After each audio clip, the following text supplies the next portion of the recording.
Okay, they scored 27 runs in 2 days. Altuve hit 4 home runs in a row and 5 and 6 plate appearances. They retook the lead for the West, and if the Blue Jays finish the job in the game they're currently playing, it'll knock the Rangers out of the playoffs. Can I please say that the Astros are... Shut up, what do you... They'll hear you! Hi, I'm Weston, I love talking about the Astros, and I'm here to talk about game 140 of the regular season, where the Astros clobber the Rangers 14-1 in a dominant display in the second game of this 3-game series, and in so doing, reclaim sole possession of the AL West crown. We'll talk about pitching first, because it is the easiest thing to go over in this game. Framber went out for 7 innings and dealt 7 innings of 1-run ball. The 4 strikeouts in 7 innings isn't great. The 4 walks isn't where you'd like it to be. He gave up a lot of hard contact, but the way it's gone this season for Astros starting pitching, we are not in a position to be particularly picky about the underlying numbers right now.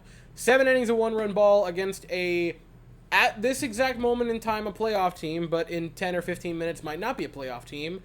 I'm not going to say a single negative thing about that. Framber was excellent this evening, and Joel Cannell for 2 innings of relief out of the pen. Picked up a strikeout in 2 innings of work. It was just someone has to pitch. I feel like Dusty probably contemplated, I think we could get a couple of solid innings out of, Abreu on the mound. Not that one. But the main story for the Astros this evening was the offense, just as it was last night. And we'll start with Jeremy Pena, who, after a brief sabbatical to the bottom part of the lineup, has moved back up and been really, really solid. A pair of hits last night, 3 hits tonight. Jeremy Pena in the 2 spot, I might come around on it. He looks pretty solid there. Yordan Alvarez, also a 3-hit night. He had a home run and a pair of RBIs for him. Bregman had a hit and a pair of runs scored. Kyle Tucker had a hit and a pair of walks drawn. Reached base 3 times tonight and then got pinched rather early in this game because the Astros knew quickly it was not a close contest. The bottom part of the lineup was just full of 2s. Chas McCormick with a pair of base hits. Mauricio Dubon with a pair of base hits and a pair of runs scored. And Martin Maldonado with a pair of hits and a pair of runs scored. And how did he do that? Well, it's because he hit a pair of home runs for 4 RBI in the 9th spot. A very nice night. Maybe the best offensive night of the season for Martin Maldonado, but that's not the star of the offense tonight. We all know who the star of the offense is tonight. Jose Altuve. I could say the name and then just stare at the camera for 15 seconds, and I feel like I would have still made a very good point. 3 hits tonight, all of them were home runs. A home run in the first, a home run in the second, a home run in the third, a home run last night in the 9th inning, and a home run earlier in that game to make it 5 home runs in 6 plate appearances.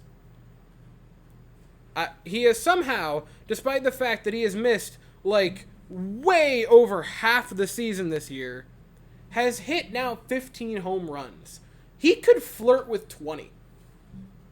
1 every 4 games down the stretch, the way he's hitting right now, I could very easily see it. And if he had one more stretch like this sprinkled throughout there, and again, I'm not saying in, 6 plate appearances, but in a 2-game span, he'd be there. Or even a 3-game span, he'd easily be there. I said it earlier this season where the debate was starting to become over with, is he the best second baseman in Major League history? But in Major League history.